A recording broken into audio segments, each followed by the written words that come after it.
Assalamualaikum warahmatullahi wabarakatuh. Waalaikumsalam warahmatullahi wabarakatuh. Kami dari kelompok 6 akan mempresentasikan tentang double data rate Warahmatullahi 3 wabarakatuh. atau DDR3. Jadi, kami kelompok 6 beranggotakan 4 orang. Itu saya sendiri, Azadaha, Saya Andre Nurdianta. Saya Rizky Haikal Rahman. Saya Saldian Aymar Usman Rengrit. Jadi kita akan masuk ke pembahasan pertama. Untuk pendahuluannya yaitu kita membahas tentang RAM. RAM adalah jenis memori yang digunakan oleh sebuah komputer untuk menyimpan data yang sedang digunakan atau diakses secara langsung oleh CPU. Ini berbeda dengan penyimpanan permanen seperti hard drive atau SSD yang digunakan untuk menyimpan data jangka panjang. RAM adalah memori volatil yang berarti data di dalamnya hilang ketika daya listrik dimatikan. RAM merupakan salah satu bagian atau lebih tepatnya komponen penting yang berada di komputer. RAM tidak hanya ada pada komputer PC, RAM juga dibutuhkan di berbagai perangkat elektronik lain seperti laptop dan smartphone. Jadi untuk selanjutnya yaitu jenis-jenis RAM. Jadi dalam RAM ini terdapat beberapa jenis. Yang pertama itu Extended Data Output RAM atau EDORAM. Yang kedua itu Synchronous RAM atau SDRAM. Yang ketiga Double Data Rate RAM atau DDR-RAM itu terbagi atas 4 jenis, yaitu DDR1, Double Data Rate 1, Double Data Rate 2, Double Data Rate 3, Double Data Rate 4. Jadi di dalam Double Rate RAM ini terdapat 4 jenis. Jadi jenis-jenis RAM yang keempat yaitu Rambus Dynamic RAM atau RDRAM. Yang kelima MRAM Magnetic RAM. Yang keenam Serial Presence Detect atau SPD. 7 Singlink RAM atau SLD RAM. 8 SODIMM atau Small Outline Inline Memory Module. Yang kesembilan itu ada NVRAM atau Non Volatile Random Access Memory. Jadi untuk pembahasan kali ini kita akan membahas tentang double data rate 3 atau DDR3 yang dilanjutkan oleh teman saya yaitu Andre Nurdiansa. Kepada Andre.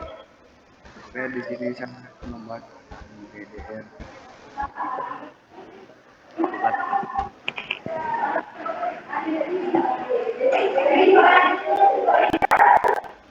yang digunakan untuk menyimpan dan mengakses data pada sistem komputer. Ini merupakan evolusi dari DDR2 dan merupakan pendahulu DDR4. DDR adalah spesifikasi antarmuka dari DRAM. Keunggulan utama DDR3 adalah kemampuannya untuk mengantarkan data 2 kali lebih cepat, 8 kali kecepatan penggunaan memori, serta memungkinkan lebar data atau bandwidth yang lebih besar.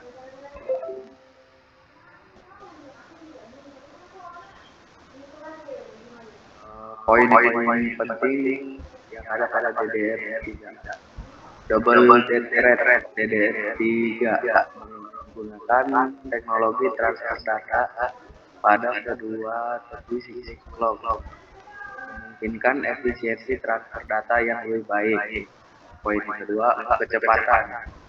DDR3 memiliki berbagai tingkat kecepatan diukur dari megahertz yang dapat bervariasi dari 800 MHz hingga lebih dari 2133 MHz. Tergantung pada jenis volume. Semakin tinggi kecepatannya, semakin cepat data dapat diakses dan ditransfer. Poin ketiga, tegangan rendah. Standar tegangan operasional DDR3 adalah 1,5 volt, memberikan efisiensi energi lebih baik dibandingkan terdahulunya, DDR2. Hal ini membantu mengurangi konsumsi daya sistem secara keseluruhan dan menjadi semakin efisien dengan semakin meningkatnya fokus pada efisiensi energi dalam desain sistem. Baik, untuk selanjutnya akan dibacakan oleh teman saya yaitu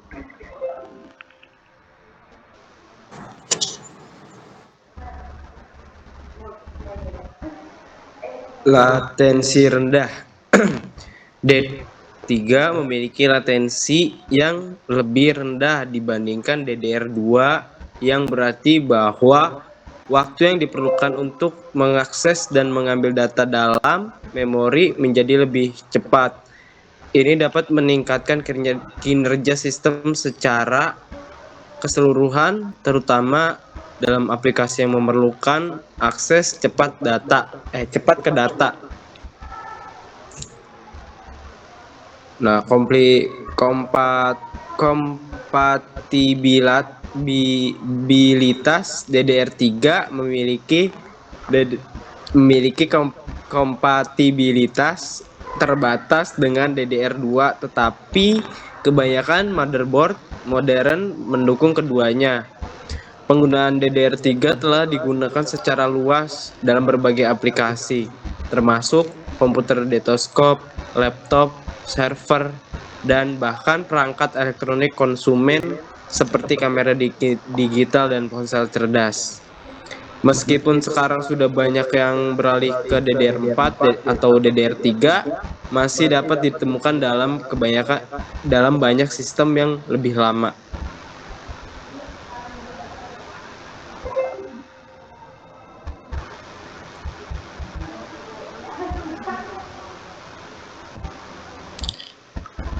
Evolusi meskipun masih banyak digunakan DDR3 telah digunakan oleh generasi memori yang lebih baru seperti DDR4 memberikan peningkatan kecepatan dan DDR5 memperkenalkan fitur-fitur baru yang menawarkan peningkatan kinerja dan efisiensi energinya. Oke, baik, selanjutnya akan dibacakan oleh rekan saya itu Saljan. Terima kasih.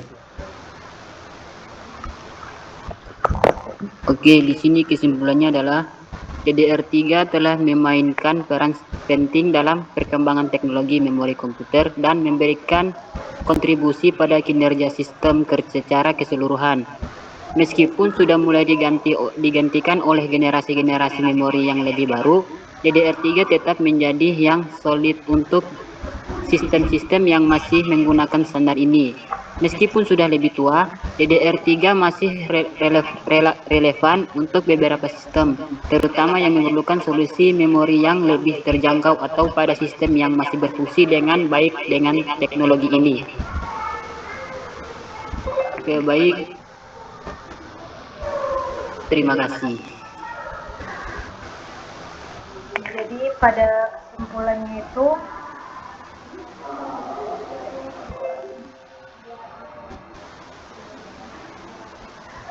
DDR3 telah memainkan peran penting dalam perkembangan teknologi komputer dan memberikan kontribusi pada kinerja sistem keseluruhan.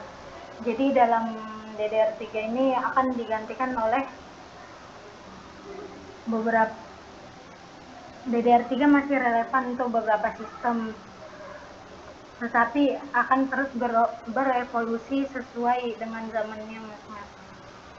Jadi untuk pembahasan kali ini